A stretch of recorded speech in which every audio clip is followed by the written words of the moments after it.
है, कन्याकुमारी जिसके चरण, कश्मीर जिसकी सूरत है, कन्याकुमारी जिसके चरण, शहंशाह ताजमहल जिसका हृदय है, ऐसे इस पवित्र भूमि पर उपस्थित आप सभी को मेरा नमस्कार। यहाँ पर उपस्थित स्कूल के ट्रस्टी श्री, प्रमुख श्री, मंचस्थ महानुभावों, वाली श्री, विद्यार्थियों, वंदनीय गुरुजनों, आज मेरा विषय है देशभक्ति।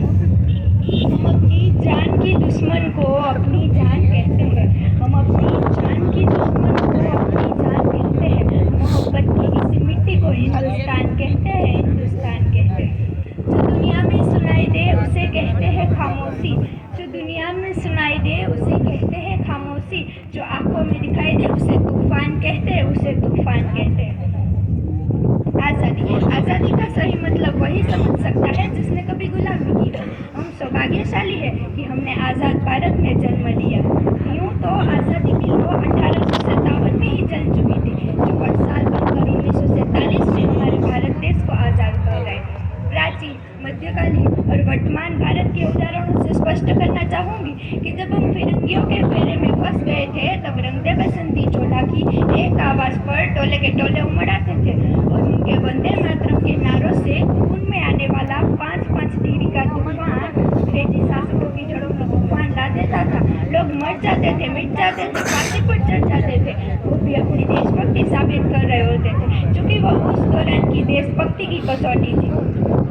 उसके बाद 65, 65 और 71 के युद्धों में अपना सुहाग गवा देने वाली औरत जब घर के हालात ये हो जाया करते थे कि प्यार भी भरपूर गया, मांग का सिंदूर गया, प्यार भी भरपूर गया, मांग का सिंदूर गया, नन्हे नौनिहालों की लंगोटियाँ चली गई, छोटी छोटी बेटियों की चोटियाँ चली गई, बाप की कमाई गई, भाई की पढ़ाई गई।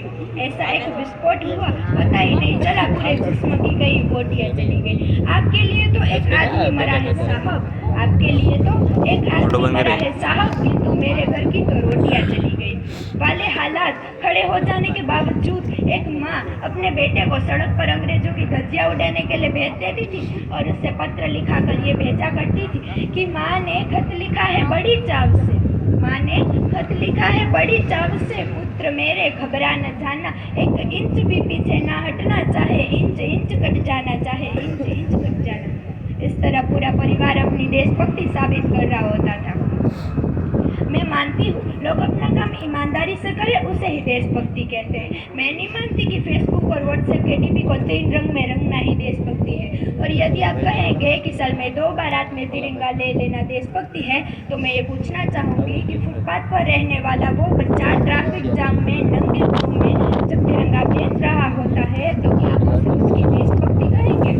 यह उसकी देशभक्ति नहीं, उसके पेट के भूख की शक्ति है जो उसे ऐसा करने पर मजबूर करती है। क्योंकि ना मस्जिद को जानते हैं, ना शिवालय को जानते हैं, ना मस्जिद को जानते हैं, ना शिवालय को जानते हैं। जो पेट के भूखे होते हैं ना साहब, वो तो सिर्फ भोजन के निवालों को जानते हैं, वो तो सिर्फ भोजन के निवालों को जानते हैं। ये है हमारी सच्ची देशभक्ति, यही है हमारा सच्चा राष्ट्रप्रेम। अपने परिवार, अपने देश के लिए समर्पण का भाव है देशभक्ति, और देशद्रोही के जीवन में आने वाला तूफान है हमारी सच्ची देशभक्ति। ताकि हर देशद्रोही ये समझ सके कि अगर तू परिंदा है तो ये आसमान तेरा है, अगर तू परिंदा है तो ये आसमान तेरा है, अगर तू दरिंदा है तो ये शमशान तेरा है।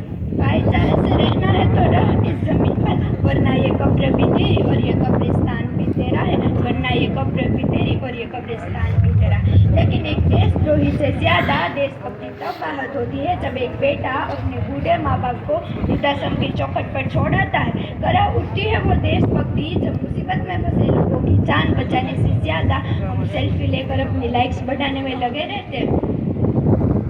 आज के इस दौर में वो युवा जिनके ऊपर जिम्मेदारी थी अपने समाज, अपने राष्ट्र, अपने देश की आशाओं की बांधे रखने की, वही युवा 4x4 इंच की छोटी सी स्क्रीन में अपनी कोमल उंगलियों के घर्षण मात्र से अपनी भावनाओं की इमोजी भेज रहा है।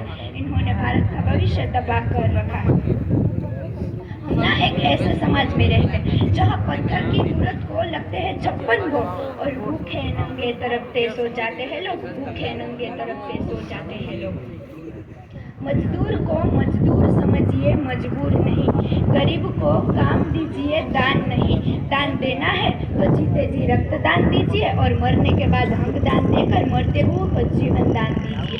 यही है हमारी सच्ची देशभक्ति, यही है हमारा सच्चा राष्ट्र।